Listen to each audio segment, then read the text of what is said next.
Olha que máquina maravilhosa que o acaso e o nada constituíram. É isso que você ouviu. O acaso e o nada constituíram essa máquina. Fica até o final do vídeo para você entender. Esse é um painel de um Airbus, que o nada e o acaso se juntaram e constituíram o painel desta aeronave maravilhosa. Aí também está uma outra aeronave, é um painel de um helicóptero, que o nada e o acaso, olha a máquina que o nada e o acaso se juntaram e pariram. Este aí é o painel de um Airbus, perdão, de um transatlântico, que o nada e o acaso também pariram. Ô Kleber, pastor Kleber, tu quer tá me dizendo que o acaso e o nada constituíram este painel, estas máquinas que até aqui você apresentou? É isso que eu tô te falando. É isso que eu tô te dizendo. Talvez você pense, ô pastor Kleber, tu tá me chamando de idiota? Tu tá me chamando de burro? Tu tá me chamando de acéfalo? Tá mentindo pra mim, pastor Kleber? Tu tá com algum problema na cabeça? Eu tô falando pra você que o nada e o acaso se juntaram e pariram essa Lamborghini. Olha isso. Olha o design, olha a aerodinâmica, como é arrojada desta, olha o interior desta Lamborghini. Olha isso, cara. Bem costurados. Imagina um trabalho que o arquiteto e o engenheiro e o homem que é mergulhado em design inteligente, ou design de interiores, como você escolher, tiveram para produzir esta máquina maravilhosa. Olha esse banco. Tu imagina a hora de dedicação, os aborrecimentos que eles tiveram para chegar até esse fim, a perseverança, porque tudo que você está vendo estava no abstrato, estava na mente deles. Eles sentaram, conversaram, arquitetaram, projetaram, compraram peças, se dedicaram, dormiram um pouco, tiraram o sonho do intelecto e transferiram para uma coisa agora tangível, uma coisa física, a qual você está vendo. Olha esta máquina maravilhosa, olha isso. E aí você afirma que o arquiteto e o engenheiro não têm capacidade para construir esta máquina maravilhosa. Como você acha que o arquiteto e o engenheiro e o design inteligente, irão se sentir quando você falar para eles que esta máquina maravilhosa surgiu do nada? Como você acha que eles vão se sentir? Eles vão ficar furiosos, não vão ficar furiosos? E com razão. Eles ficarão muito chateados. Porque você está trazendo uma mentira e você não está levando em consideração o trabalho que eles tiveram. Irmão, como você acha que Deus se sente quando os homens afirmam que Ele não criou essas criaturas maravilhosas, esplêndidas? Olha a formosura destes animais. Porque os homens afirmam que estes animais surgiram do nada, que o acaso constituíram estes animais. Veja que maravilha. Veja estes animais, antes dele constituir estas espécies maravilhosas, ele sonhou, ele as plasmou. Olha este animal maravilhoso. Estes animais, estas espécies, Deus sonhou com elas. Olha aí a cachoeira. Os homens afirmam que tudo isto aí surgiu do nada, que o acaso constituiu todas estas coisas maravilhosas que eu acabei de te apresentar. Então, o que eu faço? Eu estou criando aqui um paralelo. Se é a natureza, que eles afirmam que essa natureza surgiu do nada. O acaso pariu todas estas maravilhas que você está vendo. Aí eu te pergunto, como é que você pode aceitar em silêncio? Como que você pode ficar em silêncio diante destas maravilhas? Isso é energia pura. Isso aí é uma energia concentrada. E ao fundo que você está vendo, que é a matéria negra, a matéria escura, que o homem desconhece, que a ciência hoje afirma que esta matéria escura, o homem desconhece e que há muita energia ali. Chega aí para a gente bater um papo aqui.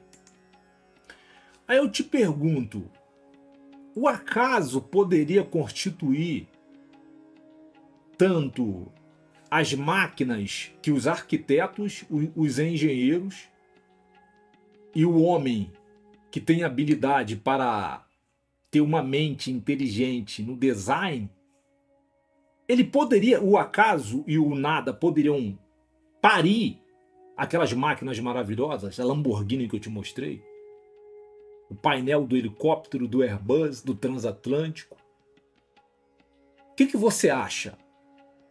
E outra, mas o que seria o acaso e o nada, ou vice-versa? Eu fiz uma pesquisa aqui na inteligência artificial. Eu perguntei à inteligência artificial o que seria o nada ou o que seria o acaso, para mostrar para você que o mundo verdadeiramente jaz no maligno. E depois eu vou te apresentar a palavra, como eu sempre faço. Eu quero te apresentar o que a palavra diz sobre tudo isso que eu acabei de te passar aqui. Vamos lá descobrir o que é o nada, ou o que seria o nada, ou o que seria o acaso. Então, chega amigão, aí. Eu tô aqui no X, antigo Twitter. Eu tô na inteligência do X, a inteligência artificial do X chamado Grok. Eu perguntei ao Grok o que seria o conceito de nada. Tá aqui, ó. Tá aqui, ó. Eu perguntei a ele. Tá aqui. Vamos ver o que a inteligência artificial tem a dizer sobre o conceito de nada. O que é o nada? Tá aqui, ó. O conceito de nada é profundamente filosófico, ó, científico e até cultural. E sua definição depende do contexto em que é abordado. Aqui está alguma explicação abrangente, mas concisa, considerando diferentes perspectivas. Primeiro, filosofia. Vamos lá. Na filosofia, o nada é frequentemente entendido como a ausência de algo, seja matéria, substância, significado ou existência. Filósofos como Jean-Paul Sartre e Martin Heidegger exploraram o nada em relação à existência humana. Para Sartre, o nada está ligado à consciência e que pode conceber a ausência de algo. É estranho. Para Sartre, o nada está ligado à consciência que pode conceber a ausência de algo. Vamos lá. Enquanto Heidegger, em ser e tempo, relaciona o nada à angústia existencial, como o vazio que confronta a finidade do ser. A questão por que há algo e não o nada é central na metafísica. 2. Física. Na física moderna, o nada não é exatamente o que parece. O vácuo quântico, por exemplo, não é um vazio absoluto, mas um estado de energia mínima onde partículas virtuais podem surgir e desaparecer devido ao princípio da incerteza de Heisenberg. Assim, o nada no sentido físico ainda contém flutuações quânticas, sugerindo que o vazio absoluto pode não existir no universo. Então tá aqui. O vazio absoluto pode não existir no universo. Vamos lá. Isso aqui é física. Linguagem e cultura. No uso cotidiano, nada pode significar a ausência de algo relevante ou tangível. Quero repetir de novo a primeira aqui na linguagem e cultura. No uso cotidiano, nada pode significar a ausência de algo relevante ou tangível. Não há nada na geladeira, ou seja, a geladeira está vazia, ali não tem nada. Na linguagem e cultura. Em português, também pode ser usado para expressar insignificância ou ausência de ação. Ó. Não fiz nada hoje, ou seja, eu não fiz nada. Nada, não acrescentei, não fiz nada. Em contextos culturais, o nada pode ser conotações poéticas ou espirituais, como na ideia de vazio no budismo, que representa a ausência de um eu permanente. Matemática. Vamos lá na matemática. O que a matemática tem a dizer? Na matemática, o nada pode ser associado ao zero, que representa a ausência de quantidade. No entanto, o zero é um conceito ativo, com propriedades matemáticas bem definidas, diferente de um vazio absoluto.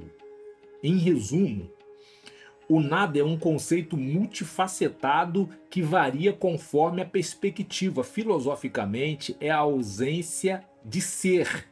Cientificamente, é um estado não totalmente vazio. E no dia a dia é a ausência de algo específico.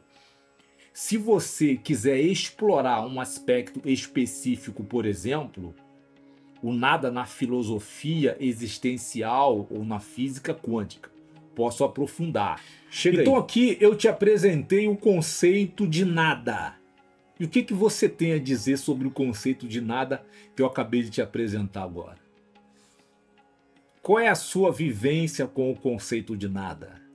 Qual é a sua experiência com estas frases malignas de que todas as coisas que os teus olhos podem contemplar e as coisas que os teus olhos não podem contemplar foram criadas pelo nada e pelo acaso? Ou seja, eles se juntaram, né? Um casal. Basta definir agora quem é o masculino e quem é o feminino entre estas duas entidades. Se bem que nem entidade elas podem ser, né? Porque simplesmente tudo foi criado do zero, como eu acabei de ler para você agora. Mas o que significa o acaso? Vamos lá de novo na inteligência do X e vamos ver o que a inteligência do X lê e classifica e entende como acaso. Cá estamos. O que é acaso? O acaso é a ocorrência de eventos sem uma causa ou padrão previsível, aparentemente desprovido de intenção ou planejamento. Ou seja, aquelas espécies maravilhosas, a natureza, os cosmos, os astros ou o próprio ser humano, e todas as coisas que teus olhos podem contemplar e as coisas que os teus olhos não podem contemplar e só podem sentir, como o vento, por exemplo, como o amor, como a justiça, como a empatia e etc., não foram planejadas por um design inteligente. Este design inteligente, ele não arquitetou esse projeto. Este projeto não estava dentro da mente dele, do intelecto dele. Ele não arquitetou, ele não maquinou, ele não sonhou e produziu por meio do seu poder, de forma tangível, onde você pode segurar a mão do teu filho, da criança que você acabou de gerar. Não. Este design inteligente chamado Deus, ele não tem capacidade para projetar estas maravilhas, segundo os mentirosos. Vamos continuar. É o que chamamos de coincidência ou sorte. Quando algo acontece de forma inesperada e sem controle deliberado, ou seja, Deus não controlou tudo que você vê, tudo que você sente, e tudo que você não vê, e tudo que você ainda não conhece. Filosoficamente, o acaso levanta questões sobre determinismo e livre-arbítrio. Seria o universo regido por leis fixas ou espaço para eventos aleatórios? Na ciência, como na física quântica, o acaso aparece em fenômenos que não podem ser previstos com exatidão. Ou seja, Deus não calculou nada disso. Deus não tem inteligência para calcular nada disto, com leis que regem e controlam o universo por meio da sua palavra e por meio do seu poder, segundo os obreiros de Satanás. Como o comportamento de partículas subatômicas. Na vida cotidiana, o acaso pode ser visto como um encontro fortuito ou um evento imprevisto, como ganhar na loteria ou tropeçar em uma pedra. É, em essência, a ausência de uma explicação clara ou controle sobre o resultado. Chega aí. Beleza, então aqui eu estou te apresentando muitas teorias. Estou pedindo que você se levante, se revele aqui embaixo nos comentários. Logicamente, não esquece de se inscrever no canal para a gente discutir, para a gente debater de forma respeitosa, de forma harmoniosa, de forma coerente, tá bom? Para que a gente possa arrematar e rechaçar e refutar definitivamente que nós fomos enganados até aqui. E o que a palavra de Deus tem a dizer sobre tudo isso que eu acabei de apresentar? As máquinas maravilhosas e as espécies de animais que o próprio Criador criou, assim como a natureza, como os astros e como os cosmos, a Via Láctea e afins. O que a palavra de Deus nos fala sobre isto? Chega aí que eu vou te apresentar. Irmão, amigo, nós estamos aqui em Romanos, capítulo 1, como tu pode ver ali em cima. O que nos interessa está aqui, ó. Versículo 18, a partir do versículo 18. A idolatria e a depravação dos gentios. Vamos lá. Pois a ira de Deus se revela do céu contra toda a impiedade e injustiça dos homens, que impedem a verdade pela sua injustiça. Tá aí.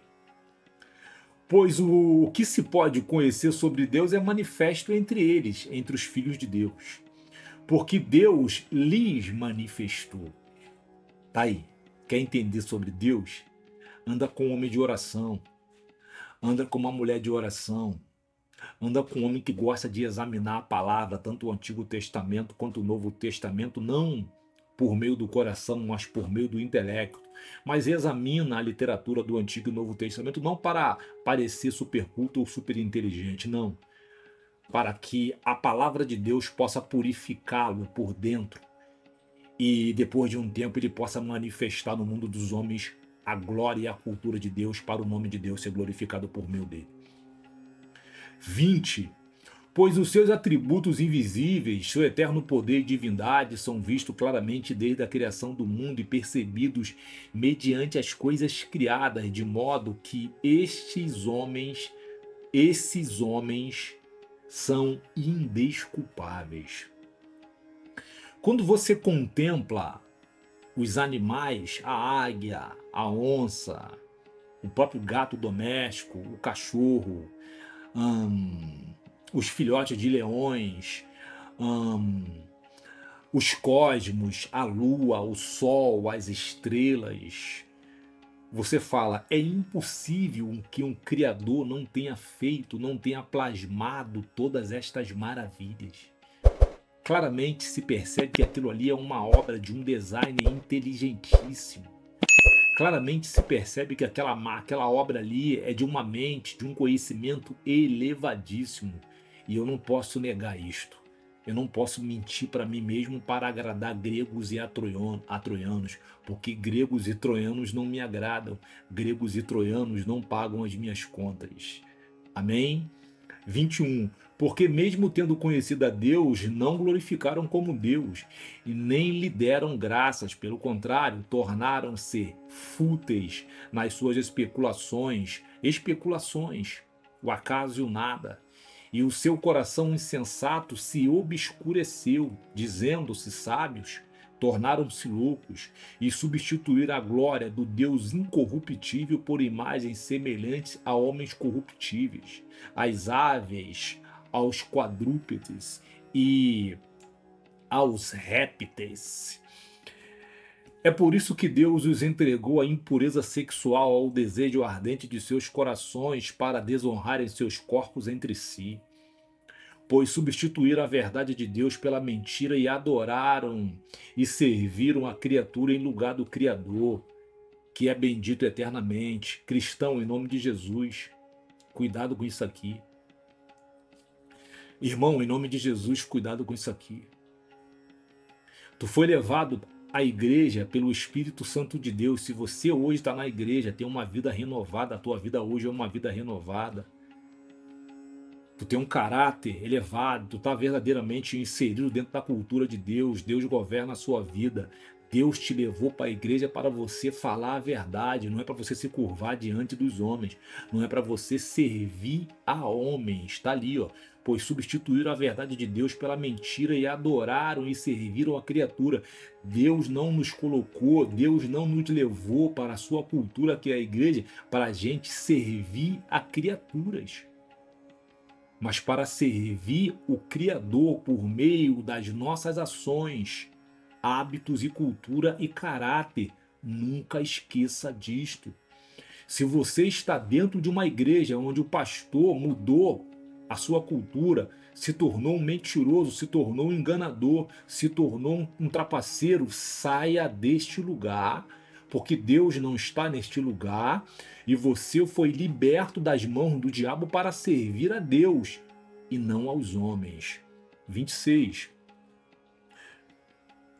Por isso Deus os entregou às paixões desonrosas, porque até suas mulheres substituíram as relações sexuais naturais pelo que é contrário à natureza.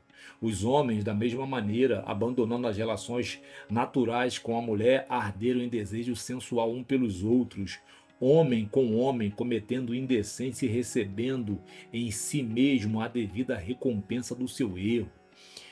Assim, por haver rejeitado o conhecimento de Deus, foram entregues pelo próprio Deus a uma mentalidade condenável para fazerem coisas que não convêm, ou seja, o mundo de promiscuidade, de pecado, de indecência, de abominação. Deus foi quem lançou eles lá. E por que Deus os lançou eles lá? Porque eles rejeitaram o conhecimento de Deus. E o que é o conhecimento de Deus? É a verdade.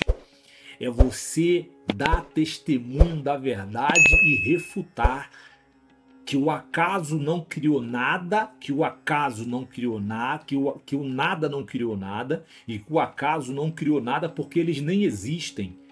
Eles são zero, é uma matemática. Eles não existem. Vamos lá, 29. Cheios de toda forma de injustiça, malícia, cobiça, maldade, inveja, homicídio, discórdia, engano, depravação, sendo intrometidos. 30. Caluniadores, inimigos de Deus, insolentes, orgulhosos, arrogantes, inventores de males.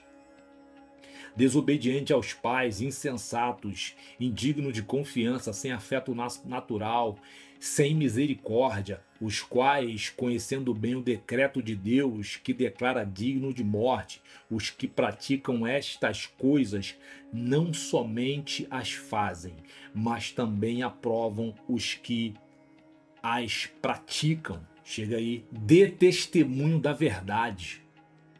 A verdade é: Deus é o Criador de todas as coisas. Ele criou as coisas que os meus olhos podem contemplar e as coisas que os meus olhos não podem contemplar. Ele é o Criador. Dê testemunho diante desta máxima e se curve diante desta máxima. Compartilhe para a tua rede social este conteúdo maravilhoso que refuta. Se você tem um amigo ateu, se você tem um pai que não acredita em Deus, se você tem uma mãe que não acredita em Deus, se você tem vizinhos que não acreditam em Deus e você participa de comunidades que estão aí mentindo descaradamente, estão tentando de todas as formas implantar o governo do anticristo diante dos seus olhos, eu nem te peço que você compartilhe para eles, mas coloca lá na tua rede social. Coloca lá na tua rede social para alcançar essas pessoas, porque aqui eu trago um paralelo entre o mundo dos homens e o mundo de Deus, e arremato com a palavra de Deus, e ainda trago por meio da inteligência artificial, perguntando à inteligência artificial o que é o nada e o que é o acaso. E eu li para você as respostas do que a inteligência artificial respondeu sobre estes dois termos que os filósofos criaram para tentar te enganar, para tentar rechaçar a verdade, para tentar esconder a verdade que não pode ser escondida e não pode ser rechaçada. Que este conteúdo possa somar na tua vida, em nome de Jesus, irmão. Que este conteúdo, por meio deste conteúdo, que a palavra de Deus, por meio deste conteúdo, possa fluir por meio do seu coração, por meio da sua mente, por meio das suas redes sociais e alcançar pessoas que precisam ser alcançadas por esta máxima que é a palavra de Deus. E o que a palavra de Deus diz sobre o nada e sobre o acaso? É o que a matemática diz. Eles são nada. Eles são nada. Deus te abençoe. Nos veremos no próximo vídeo. Um abraço e até lá. Tchau.